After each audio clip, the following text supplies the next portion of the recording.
तो चलिए आज एटमी के बिजनेस मौके को करीब से समझते हैं और देखते हैं कि इसमें ऐसा क्या है जो इसे सबसे अलग बनाता है। चलिए एक सवाल से शुरू करते हैं। सोचकर देखिए, आखिरी बार ऐसा कब हुआ था कि किसी अच्छी फिल्म या रेस्टोरेंट के बारे में दोस्तों को बताने पर आपको उस कंपनी ने पैसे दिए हों? कभी नहीं, है ना? और आज हम इसी एक सोच पर गहराई से बात करने वाले हैं, एक ऐसे बिजनेस मॉडल को बिल्कुल नए नजरिए से देख रहे हैं जो असल में हमारी रोज की आदतों से ही जुड़ा हुआ है। तो अब आते हैं उस बड़े सवाल पर, एटमी उस बिजनेस मॉडल को किस तरह से अपनाता है जिसको लेकर अक्सर लोगों के मन में तरह तरह की बातें होती हैं। देखिए, इसकी शुरुआत होती है एक सोच से जिसे मेस्टीज कहते हैं। ये शब्द दो शब्दों से मिलकर बना है, मास मतलब आम लोग और प्रेस्टीज यानी कि क्वालिटी मतलब बेहतरीन लग्जरी जैसी क्वालिटी वाले प्रोडक्ट्स आम लोगों तक पहुंचाना। और इसी सोच का जो निचोड़ है वो है इनका सबसे बड़ा वादा, एब्सोल्यूट क्वालिटी, एब्सोल्यूट प्राइस, यानी ऐसी क्वालिटी देना जो उस कीमत पर कोई और न दे सके।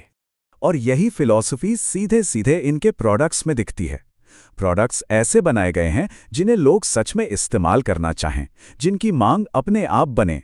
ये देखिए, ये मेस्टीज सोच का एक जबरदस्त उदाहरण है। एक high and skin care product जो क्वालिटी और कीमत दोनों में बड़े बड़े ब्रांड्स को टक्कर देता है। और इसका असर देखिए, लगातार 9 सालों से एटमी का एक फ्लैगशिप प्रोडक्ट कोरिया में अपनी इंडस्ट्री का नंबर 1 बेस्ट सेलर बना हुआ है। वो प्रोडक्ट है हीमोहीम, एक हेल्थ सप्लीमेंट।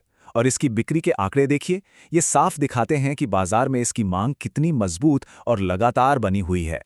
पर बात सिर्फ एक प्रोडक्ट की नहीं है। एटमी की पूरी स्ट्रैटेजी ही रोजमर्रा की चीजों पर टिकी है।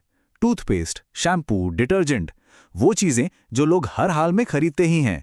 इससे एक भरोसेमंद बिजनेस अपने आप बनता है। तो जब प्रोडक्ट्स इतने दमदार हैं, तो चलिए अब बिजनेस स्ट्रक्चर को समझते हैं। देखते हैं कि यह कैसे एक ऐसा मौका बनता है जिसमें घुसना सबके लिए आसान हो। यहां सबसे बड़ा फर्क यही है कि शुरुआत करने की सारी रुकावटें हटा दी गई हैं। कोई ज्वाइनिंग फीस नहीं, हर महीने कुछ खरीदने की कोई जबरदस्ती नहीं। मतलब किसी के लिए भी शुरुआती रिस्क लगभग 0 हो जाता है। तो ठीक है, जब कोई फीस नहीं है, कोई रुकावट नहीं है, तो फिर ये कमाई का सिस्टम आखिर काम कैसे करता है? सिस्टम का आधार है बाइनरी प्लान, जो समझने में काफी आसान होता है। लेकिन एटमी ने इसमें एक बहुत ही अनोखा बदलाव किया है ताकि ये सबके लिए बराबर हो। और ये है वो सबसे जरूरी बात, कमाई पर एक ऊपरी सीमा, एक कैप लगा हुआ है। इसे इसलिए बनाया गया है ताकि कुछ गिने चुने लोग ही सारी कमाई ना ले जाएं और एक नए इंसान को भी ऊपर तक पहुंचने का पूरा पूरा मौका मिले। तो अब बात करते हैं उन प्रैक्टिकल स्टेप्स की जो कोई भी ले सकता है, चाहे वो सिर्फ एक ग्राहक बनना चाहे या फिर इस बिजनेस को शुरू करना चाहे।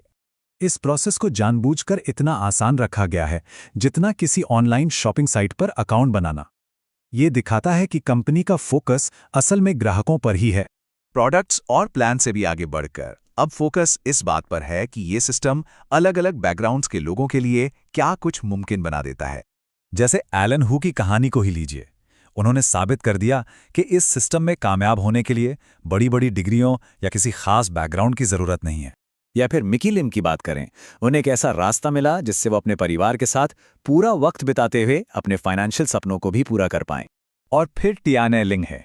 उनका सफर तो प्रोडक्ट्स पर शक करने से शुरू हुआ था, लेकिन क्वालिटी ने उन्हें इतना इम्प्रेस किया कि उन्होंने न सिर्फ खुद को बल्कि अपने साथ अनगिनत लोगों को कामयाब बनाया। ये सब एक खास कल्चर का हिस्सा है जिसके केंद्र में है लाइफ सिनारियो नाम की एक किताब। ये सिर्फ सपने देखने को नहीं बल्कि उन्हें एक मकसद के साथ जीने की कला सिखाती है। और ये सिस्टम सिर्फ बातें नहीं करता, ये नतीजे भी देता है। जैसे जैस्मिन टैन, जिन्होंने अपनी किताब में लिखे एक सपने को अपनी मेहनत से हकीकत में बदल दिया। तो आखिर में ये हमें एक सवाल के साथ छोड़ जाता है, अगर एक साफ सुथरा रास्ता और एक मजबूत सपोर्ट सिस्टम मिले तो कोई भी इंसान अपने लिए कैसा भविष्य लिखना चाहेगा।